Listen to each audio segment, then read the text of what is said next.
आप सब लोगों को मेरा नमस्कार।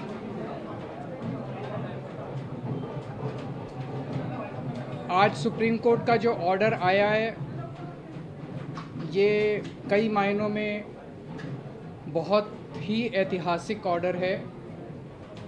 दिल्ली के लोगों की बहुत बड़ी जीत है।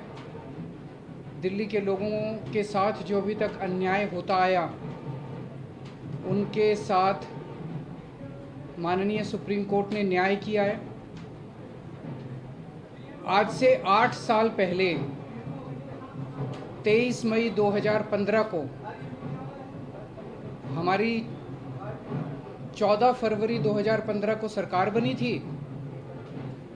फरवरी, मार्च, अप्रैल, मई 3 महीने के अंदर, सरकार बनने के 3 महीने के अंदर ही जैसे ही हमारी सरकार बनी 67 सीट आई। 3 महीने के अंदर ही प्रधानमंत्री जी ने एक आदेश पारित करवाया केंद्र सरकार से कि दिल्ली के सर्विसेज के मामले अब दिल्ली की मुख्यमंत्री के पास नहीं रहेंगे, वो एलजी के पास रहेंगे या केंद्र सरकार के पास रहेंगे। इसका क्या मतलब हुआ? इसका मतलब ये हुआ कि दिल्ली सरकार में काम करने वाले जितने भी ऑफिसर हैं, जितने भी कर्मचारी हैं, ऊपर से लेके नीचे तक, आईएएस अफसर से क्लास ए से लेके क्लास 4 कर्मचारी तक, चपरासी तक, सारे कर्मचारियों की ट्रांसफ़र पोस्टिंग, उनकी डिसिप्लिनरी प्रोसीडिंग्स, नई अपॉइंटमेंट, पोस्ट क्रिएट करना, पोस्ट एबॉलिश करना, पक्के करना, ये सारा जो है ये अब दिल्ली की चुनी हुई सरकार के पास नहीं होगा। यानी कि अगर मैं मुख्यमंत्री हूँ, मेरे सामने कोई कर्मचारी रिश्वत ले रहा है, मैं उसे सस्पेंड भी नहीं कर सकता, मैं उसकी ट्रांसफ़र नहीं कर सकता। एजुकेशन सेक्रेटरी कौन होगा ये हम नहीं तय कर सकते, हेल्थ सेक्रेटरी कौन होगा ये हम नहीं तय कर सकते। ये आदेश प्रधानमंत्री जी ने 23 मई 2015 को पारित किया। 8 साल उसको इस्तेमाल करके दिल्ली के कामों को जानबूझ के रोका गया।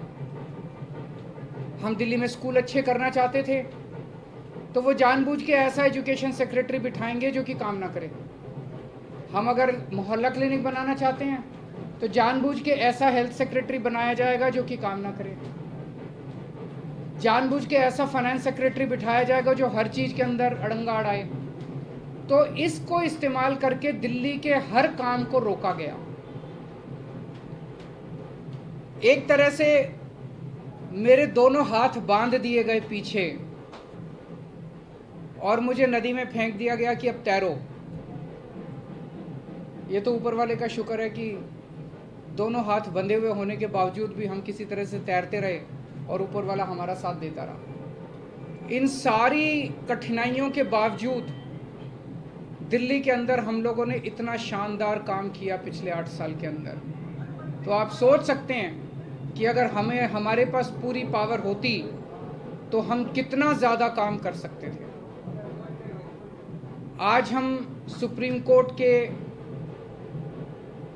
जस्टिस चंद्रचूड़ के जो और चारों जजेस हैं उस बेंच में, संविधान पीठ में, उन सब के तहे दिल से शुक्रिया अदा करते हैं कि उन्होंने हमारे साथ न्याय किया। मैं दिल्ली की जनता को केवल बधाई देना चाहता हूँ और उनका शुक्रिया करना चाहता हूँ कि जो इतना लंबा संघर्ष था उस संघर्ष में दिल्ली की जनता ने मेरा साथ दिया। दिल्ली की जनता के साथ के बिना मैं कुछ नहीं कर सकता था। आज जो ये इतनी बड़ी जीत हुई है ये उन्हीं के आशीर्वाद, दिल्ली की जनता के आशीर्वाद और उनके साथ का, उनके सहयोग का नतीजा है। कदम कदम पे उन्होंने मेरा साथ दिया दिल्ली की जनता ने। अब हमें एक बहुत बड़ा मौका मिला है। दिल्ली का काम जो है अब ये 10 गुना स्पीड से होगा।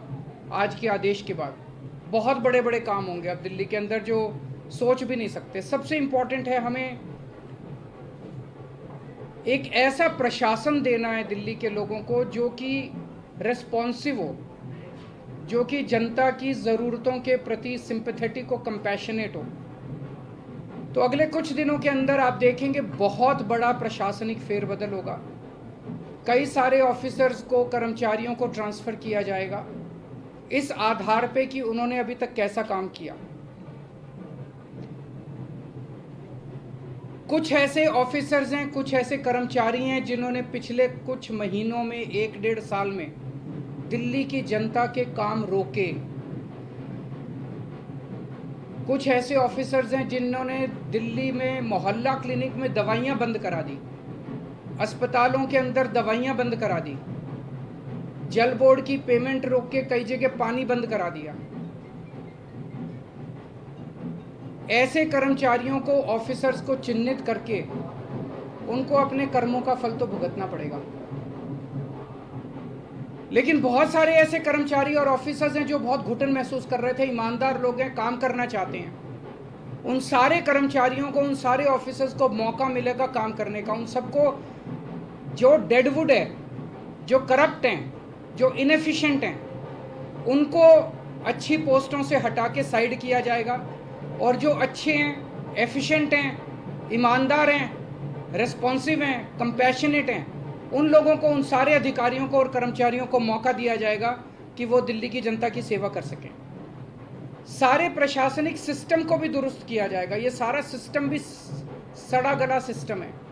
ऐसा सिस्टम बनाया जाएगा जो जनता के प्रति जवाबदेह हो और जनता के लिए रिस्पॉन्सिव हो, जनता की ज़रूरतों के प्रति रिस्पॉन्सिव हो।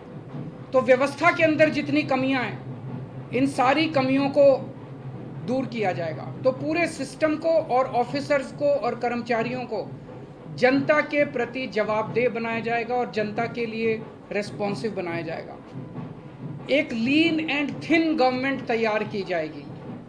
लीन, thin, responsive, compassionate and accountable government.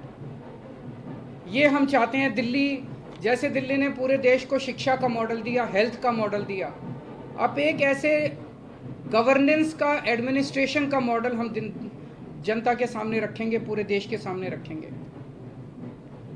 मैं देखता हूं कि कई ऐसी पोस्ट्स हैं जिनकी जरूरत नहीं है।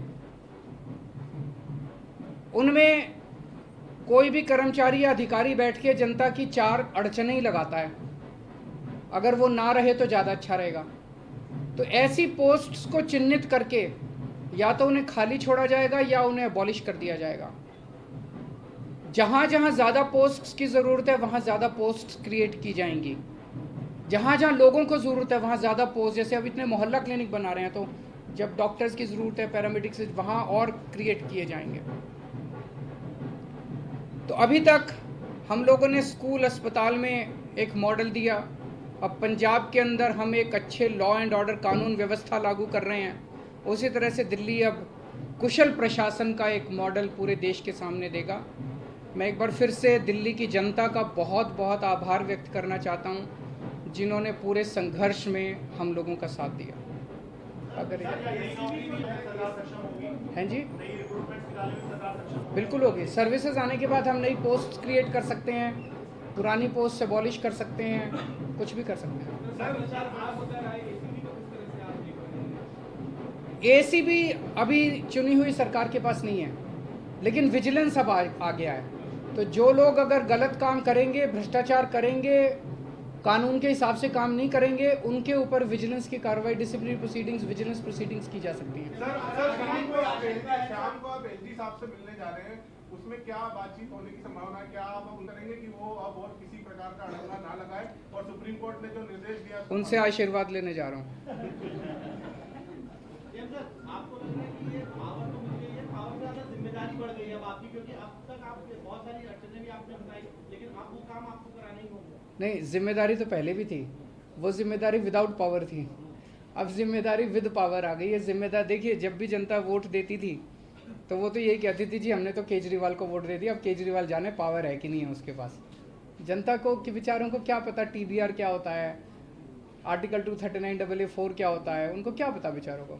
जनता तो वोट दे देती है, लेकिन हमारे पास पहले उन जिम्मेदारियों को पूरा करने की पावर नहीं थी, शक्ति नहीं थी। अब शक्ति दे दी है सुप्रीम कोर्ट ने हमें। पहले जो आपके काम है, अगर आप याद दिलाना चाहें, कौन सी ऐसी फाइल है जो अटकी हुई है और कौन से ऐसे काम है जो आप करना चाहेंगे तुरंत? ऐसे बहुत सारे काम हैं जो पिछले कई सालों में अटके। पिछले 1 साल के अंदर तो आपने देखा कि किस तरह से पिछले साल लास्ट के महीने नवंबर तक आते आते मोहल्ला क्लिनिक के अंदर लैब टेस्ट्स बंद हो गए थे, दवाइयाँ बंद हो गई थी, जल बोर्ड जो है बजट, असेंबली ने बजट पास कर दिया, लेकिन कुछ ऑफिसर जो हैं वो बजट रिलीज़ नहीं कर रहे थे। हर डिपार्टमेंट का गला घोंट दिया गया था अफसरों को के ज़रिए, वो अब बंद हो जाएगा। अब जितने जो असेंबली के अंदर हम बजट प्रेजेंट करते हैं और जो जनता की बात रखते हैं, वो सारी चीज़ें अब हम कर पाएंगे। सर, अधिकारियों की मीटिंग आपने बुलाई है, बड़े अधिकारियों, क्योंकि कहा जाता है कि एजी की यदि अब तक सीएस काम करते रहे तो क्या उन्हें मीटिंग के लिए आपने बुलाया? ज़रूर बुलाएंगे, अब आने वाले टाइम में मीटिंग्स तो होती रहेंगी। सर, अभी हाल के दिनों में बहुत सारे ऐसे फैसले एलजी ने लिए जो कि मतलब सरकार के अधिकारों का उल्लंघन करके खुद से लिए गए। क्या अब उन फैसलों को रिव्यू भी किया जाएगा? वो फैसले कई सारे गलत हैं, इनफैक्ट कई सारे तो सुप्रीम कोर्ट में पेंडिंग है। कल एल्डरमैन का केस आ रहा है सुप्रीम कोर्ट के अंदर, ट्यूसडे को डीआरसी के चेयरमैन की अपॉइंटमेंट का केस आ रहा है, फिनलैंड जो हमारे टीचर्स को नहीं जाने दिया उसका केस सुप्रीम कोर्ट के अंदर पेंडिंग है। जब मेंशन ही किया था हमने ये केसेस तीनों, तो सुप्रीम कोर्ट की टिप्पणी काफ़ी तल्ख थी कि ये कैसे एलजी साहब रोक सकते हैं। एल्डरमैन की अपॉइंटमेंट बिल्कुल गलत हुई है। जो डीआरसी के चेयरमैन 4 महीने से फाइल एलजी साहब के पास पड़ी हुई थी, एलजी साहब ने अपॉइंटमेंट नहीं होने दी, तो हमें सुप्रीम कोर्ट जाना पड़ा। मुझे लगता है कि अब इतना सुप्रीम कोर्ट जाने की, हाई कोर्ट जाने की ज़रूरत शायद ना पड़े। अब शायद हम अपने स्तर के ऊपर ही कई सारे निर्णय ले जब सकते आज हैं। जब आज ऑर्डर बन रहे हैं तो बहुत सारी चीजें ऐसी कही गई जिसमें ये भी कहा गया कि केंद्र जो है वो राज्य सरकारों की जो ताकत है, पावर है, वो छीनने का, फिर छीने ना छीने, इस तरीके की आगे के लिए नजीर। मैं यही कहना चाहता हूं कि केंद्र सरकार एक तरह से, प्रधानमंत्री जी खासतौर एक तरह से पिता समान होते हैं। जैसे परिवार में पिता होता है, पिता समान होते हैं। पिता की जिम्मेदारी होती है कि सारे बच्चों को अच्छे से उनका पालन पोषण करें।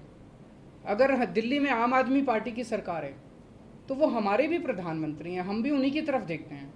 चाहे बीजेपी की किसी राज्य में सरकार है, किसी में कांग्रेस की सरकार है, किसी में आम आदमी पार्टी की सरकार है, वो सारे के सारे प्रधानमंत्री को एक तरह से पिता समान देखते हैं कि भाई ये अब कोई मुसीबत आएगी तो हमारी मदद करेंगे। लेकिन अगर जैसे ये 23 मई 2015 को आदेश पारित करके दिल्ली सरकार की पावर छीन ली गई, 8 साल तक हमें बिना पावर के काम करना पड़ा, काम रुक गया, किसका फ़ायदा हुआ? आज सुप्रीम कोर्ट ने साबित कर दिया कि ये गलत था, ये ऑर्डर बिल्कुल गैर संवैधानिक ऑर्डर था। जितनी सख्त लैंग्वेज के अंदर सुप्रीम कोर्ट ने बोला है, उससे ये साफ जाहिर है कि ये ऑर्डर केंद्र सरकार का बिल्कुल गलत था। तो इतना गलत ऑर्डर उन्होंने पास किया, तो उसका मतलब तो यही था कि आम आदमी पार्टी की दिल्ली की सरकार को फेल करना उसका मकसद था, और तो कोई मकसद नहीं था। देश का तो भला नहीं हुआ, दिल्ली का तो भला नहीं हुआ, केवल और केवल लोगों का नुकसान हुआ। ये नहीं करना चाहिए। चुनाव में लड़ते हैं, राजनीति कर लो, चुनाव में एक दूसरे को जो बोलना है बोल लो, लेकिन चुनाव खत्म होने के बाद चाहे कोई बीजेपी की सरकार है, चाहे कांग्रेस की सरकार है, आम आदमी पार्टी की, हम सबको मिलकर काम करना चाहिए। वो देखेंगे, अभी तो ऑर्डर है।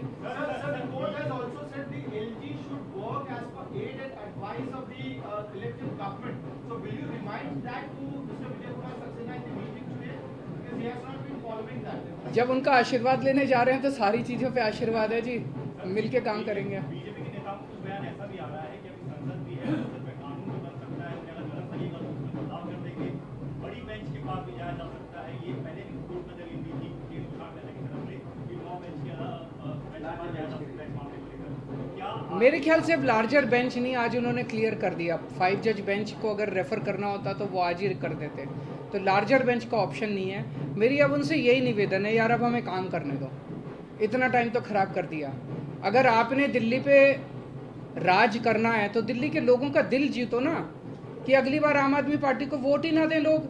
ऐसा काम करो, मतलब काम में टांग क्यों उड़ा रहे हो? जब तक हमारी सरकार है हमें काम करने दो, कल तुम जीत लेना, तुम काम कर लेना, टांग तो नहीं अड़ानी चाहिए। सर, महाराष्ट्र का जो फैसला आया है, बस की फाइल आपने पहले भेजी थी, कुछ दिन पहले ही प्रधानमंत्री की लीगल फाइल आप भेज चुके हैं, 2 फाइल लेटेस्ट आपने भेजी है, क्या उनका जवाब आ गया है या अभी आया नहीं। कानून के अंदर एलजी साहब के पास 7 दिन का टाइम होता है, तो वो भी मैं आज उनसे रिक्वेस्ट करूंगा कि 7 दिन में क्लियर करना चालू करें फाइलों। सर, महाराष्ट्र का जो फैसला आया है उसमें भी राज्यपाल की भूमिका को बहुत ही, मैंने उसको पूरा पढ़ा नहीं है, मैं अपना फैसला सुनने के बाद मैं थैंक यू सो मच।